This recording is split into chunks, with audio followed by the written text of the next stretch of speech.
Hej! Halloj! Du, för de som inte känner dig, vem är Ricky Landgraf?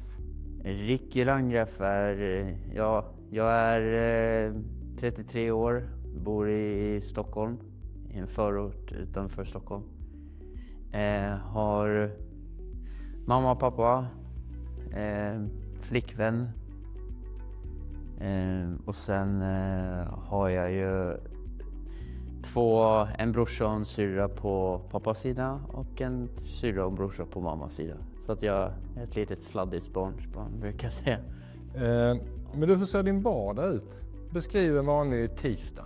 En tisdag då går jag upp klockan, kan det vara 5:30 och åker lite rullskidor. Just nu i alla fall så är det åka lite rullskidor, tränar på teknik. Och så åker man och jobbar vid 8-tiden.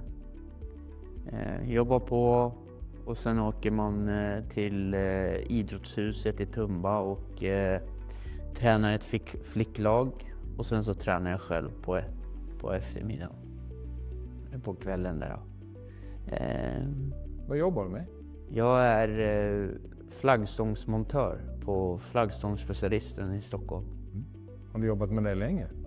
Sen jag gick ut studenten. Så 2011 började jag starta och jobba där.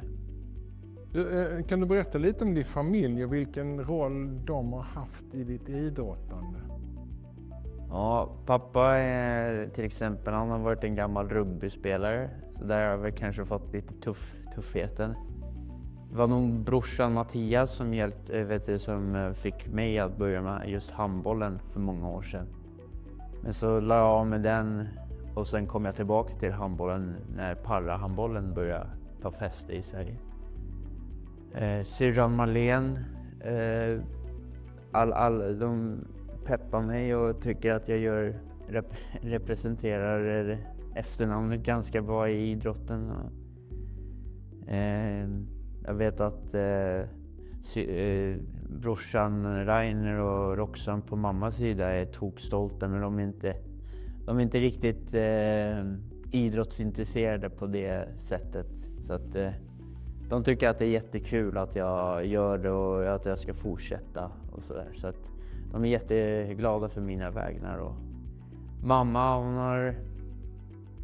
hon har inte hållit på med så mycket idrott, men hon har hållit på med ryttarsport. Så det har jag lite erfarenhet av också. Så att, men hon tycker att det är kul och sådär. Du verkar ha fått ett bra stöd hemifrån. Vad har det haft för betydelse för dig? Ja, det betyder allt. Att ha föräldrarna bakom sig och syskonen bakom sig är väldigt viktigt. Och,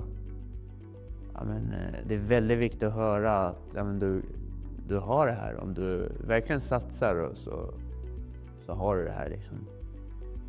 Du, idag tränar och tävlar i flera olika sporter. Vilka sporter är det du tävlar i? Jag tävlar i parahandboll, crossfit och Wewood Adaptive Crossfit Games som jag har deltagit. Jag kommer 2:a i världen 2 år. Och sen längdskidåkningen har ju gått väldigt bra den här säsongen. Kom 1:a i 2 tävlingar på Special Olympic World Winter Games i Turin i mars. Träffade även min norska flickvän där.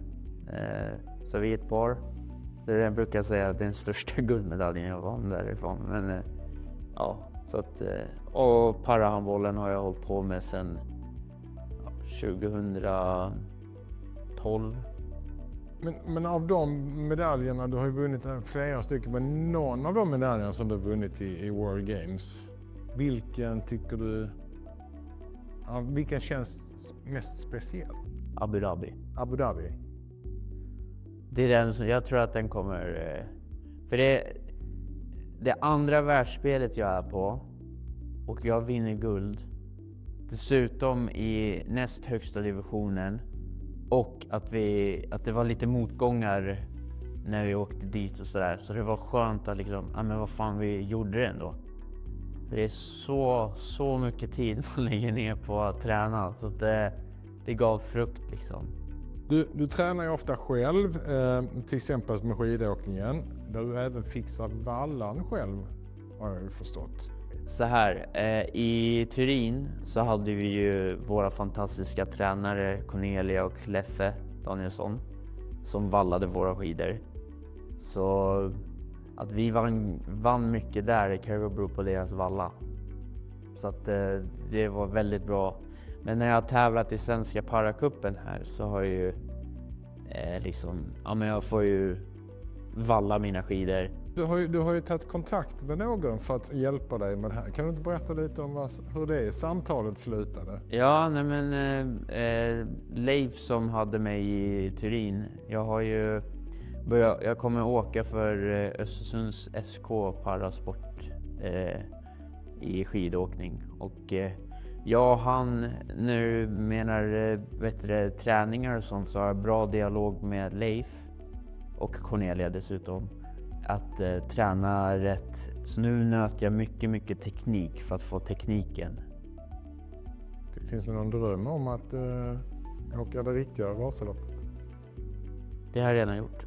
Du har redan gjort? Ja. Min dröm är att inom skidåkningen, min dröm är att kunna få vara med på Virtus landslagsåkarna och tävla för Sverige i Virtus. Kan du förklara skillnaden mellan Virtus och Special Olympics? Virtus är ju elitsatsande idrottare med intellektuell funktionsnedsättning.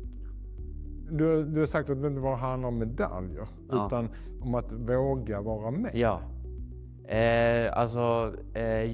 Vår målgrupp är ju väldigt stillasittande, så att jag vill att alla med en IF börjar röra på sig. Det kan vara teater, det kan vara sång och dans, det kan vara en idrott, det kan vara ute och gå i skogen, friluftsliv, vad som helst där ni höjer upp pulsen. Och det största steget att kunna vara med i en idrott, det är att ta det här klivet över berg. Alltså det lite metaforiskt så känns det som att det är Mount Everest man ska bestiga, för att det är ganska jobbigt om man har suttit mycket still och sen ska försöka ta det här klivet att men nu ska jag ta tag i det här och börja träna eller någonting. Men om du fick prata till föräldrar som har kanske barn med intellektuell funktionsnedsättning som inte idrottar, och föräldrarna tycker att det är ett stort steg och tycker det är läskigt, vad skulle du säga till dem? Våga släppa grabben eller dottern lite lös. Du kan vara där och observera. Men du måste våga släppa taget. Inom sinom tid så kommer du behöva släppa taget i alla fall, för att när de blir vuxna. Det är lika gärna bra att börja i tidig ålder.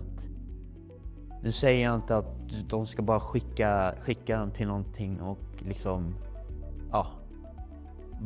men om de går en IF-skola, anpassad skola till exempel. Jag vet ju att Special Olympics jobbar ju mycket med school days. Fråga inte ens barnet att vill du gå på det här? Nej, du ska gå på det här. Hittar du tennis, hittar du innebandy, hittar du fotboll, hittar du tennis? Ja, hittar du badminton, alltså friidrott. Ja, men den här sporten var rolig. Ja, men kanske du tar en broschyr därifrån och så åker man på den idrotten och testar. Och så byggs det på. Sen behöver det inte vara elit ifrån barn. Den frågan kan ju komma när de är 17. Då kan de, mamma, kan jag bli proffs på det här? Nej, jag vet inte. Men då finns det ju om barnet har viljan, så finns det alltid att man kan kunna gå längre i paraidrotten för den här målgruppen. Om du skulle ge råd till unga idrottare med intellektuell funktionsnedsättning, vad skulle det vara? Först och främst, våga ta steget att testa. Ta det efter det. Du kommer få så mycket glädje och så kommer du få så mycket kompisar, och där har du gemenskapen. Och tillsammans med det i idrotten så får du även utveckling till idrotten. Och så kan... sen är det bara du som sätter gränser hur högt du vill komma. Så kör på. Tack Ricky.